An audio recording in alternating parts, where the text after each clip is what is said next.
അബൂ ഹുറൈറ റളിയല്ലാഹു അൻഹു നിവേദനം, നബി സല്ലല്ലാഹു അലൈഹി വസല്ലമ പറഞ്ഞു, നാശകരങ്ങളായ 7 വൻപാപങ്ങളെ അകറ്റി നിർത്താൻ തന്റെ അനുയായികളായ ഉമ്മത്തിനോട് നബി സല്ലല്ലാഹു അലൈഹി വസല്ലമ കൽപ്പിക്കുന്നു. അവ ഏതെല്ലാമാണെന്ന ചോദ്യത്തിന് ഉത്തരമായി നബി സല്ലല്ലാഹു അലൈഹി വസല്ലമ അറിയിക്കുന്നു. ഒന്നാമത്തെ പാപം അല്ലാഹുവിൽ പങ്കുചേർക്കുക എന്ന ശിർക്കാണ്.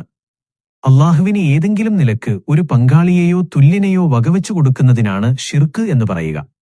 അല്ലാഹുവിന് മാത്രം നൽകേണ്ട ആരാധനകളിൽ ഏതെങ്കിലും ഒന്ന് അവനല്ലാത്തവർക്ക് നൽകുന്നതും ഷിർക്ക് തന്നെ. ആദ്യം ഷിർക്കാണ് നബി സല്ലല്ലാഹു അലൈഹി വസല്ലമ വിലക്കിയത് എന്നതിൽ നിന്ന് അതാണ് തിന്മകളിൽ ഏറ്റവും ഗുരുതരമായിട്ടുള്ളത് എന്ന് മനസ്സിലാക്കാം. രണ്ടാമത്തെ പാപം മാരണം, സിഹർ. ചില ജപങ്ങളും ഹോമങ്ങളും മന്ത്രങ്ങളും മരുന്നുകളും ഉപയോഗിച്ചുകൊണ്ട് നടത്തുന്ന പ്രവൃത്തിയാണത്.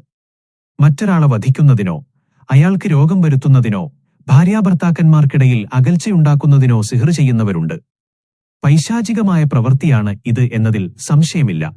അല്ലാഹുവിൽ പങ്കുചേർത്തുകൊണ്ടും ദുരാത്മാക്കളുടെ ആഗ്രഹങ്ങൾക്ക് വഴങ്ങിക്കൊടുത്തുകൊണ്ടുമല്ലാതെ സിഹറിന്റെ ബഹുഭൂരിപക്ഷം രൂപങ്ങളും ചെയ്യാൻ സാധിക്കുന്നതല്ല. 3.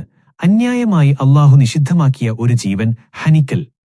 ന്യായമായ കാരണങ്ങളുണ്ട് എങ്കിൽ തന്നെ അത് നടപ്പിൽ വരുത്തേണ്ടത് ഇസ്ലാമിക ഭരണാധികാരി മാത്രമാണ്.